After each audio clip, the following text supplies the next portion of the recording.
अब नेक्स्ट हम बात करने वाले हैं C++ के अंदर इनपुट के बारे में। अब जनरली अगर किसी भी कोड की हम बात करें, कोड का क्या काम होता है? कोड का काम होता है कि वो कुछ इनपुट लेता है एंड उसके बेसिस पे कुछ आउटपुट है जिसे रिटर्न करता है, और बीच में क्या करता है, बीच में कुछ कैलकुलेशंस करता है, या इसे हम कंप्यूटेशंस भी कहते हैं, कुछ कंप्यूट करता है। तो कोड के अंदर आउटपुट वाला काम हम ऑलरेडी देख चुके हैं कि हम सी आउट को यूज़ करते हैं आउटपुट के लिए।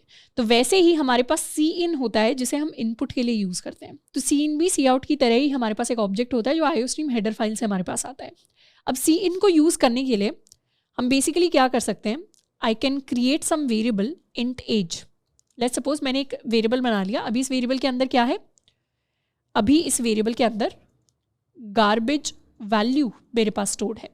फिर हम सी आउट करा सकते हैं एंटर योर एज। तो इस तरीके से हमारे पास कुछ आउटपुट आ जाएगा एंड फिर हम क्या कर सकते हैं, फिर हम सी इन कर सकते हैं। जैसे सी आउट के अंदर लेस देन के 2 सिंबल्स होते हैं, सी इन के अंदर ग्रेटर देन के 2 सिंबल होते हैं। तो सी इन एज, इस लाइन का बेसिक मतलब है कि टर्मिनल के ऊपर जो भी वैल्यू एंटर की जाएगी अब वो इस एज वेरिएबल के अंदर जाके स्टोर हो जाएगी। और बाद में हम क्या कर सकते हैं, बाद में हम इस एज वेरिएबल को प्रिंट भी करवा सकते हैं। यहाँ लिख देते हैं your age is, I hope ये हमें क्लियर हुआ होगा। एक बार दोबारा देख लेते हैं। सबसे पहले तो मैंने सिर्फ प्रिंट करवाया है एंटर योर एज, इतना कोड हमें ऑलरेडी पता है। उसके बाद मैंने एज की वैल्यू स्टोर कराने की कोशिश की है इन माई एज वेरिएबल। कैसे, उसे सीन करके यानी इनपुट लेके, फिर उसी एज की वैल्यू को हम वापस प्रिंट करवा रहे हैं। इसे सेव कर लेते हैं and let's try to run it. Compile हो गया, एग्जीक्यूट हो गया। अभी हमारा कोड हमें क्या प्रिंट करवा के दे रहा है, एंटर योर एज। तो एंटर योर एज आ गया। अब हमें कुछ एंटर करना है क्योंकि सीन क्या करता है, सीन वेट कर रहा है कि हम कोई वैल्यू एंटर करें। तो लेट्स सपोज मैंने एंटर कर दिया 25।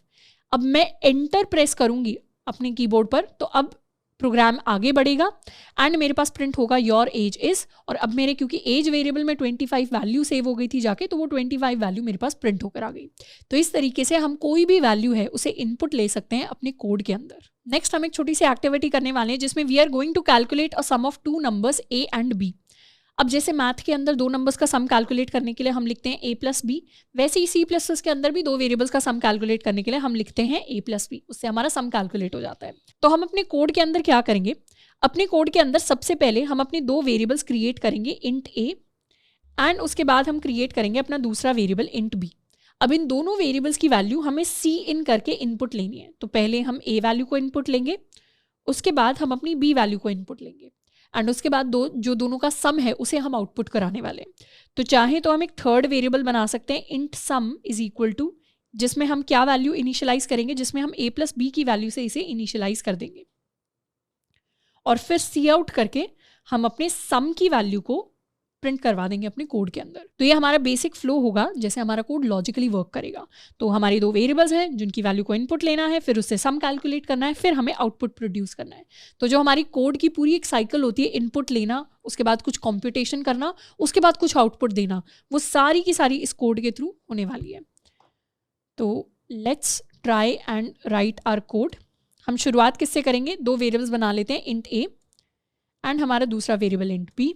अब सबसे पहले a की वैल्यू को इनपुट लेना है। तो यहाँ हम लिख सकते हैं इनपुट a, पहले तो सी आउट कर देंगे एंटर a और यहाँ पर सी इन कर लेंगे हम अपनी a की वैल्यू को। फिर हम इनपुट लेने वाले हैं b को, तो सी आउट कर लेंगे एंटर b एंड सी इन करेंगे अपनी b की वैल्यू को। अब हम क्या करेंगे, थर्ड स्टेप होगा टू कैलकुलेट द सम। तो एक वेरिएबल बना लेते हैं int sum is equal to a plus b and cout कर देंगे हम sum is equal to and line. तो इस तरीके से हमारा कोड पूरा कंप्लीट हो गया। इसे थोड़ा सा छोटा कर लेते हैं।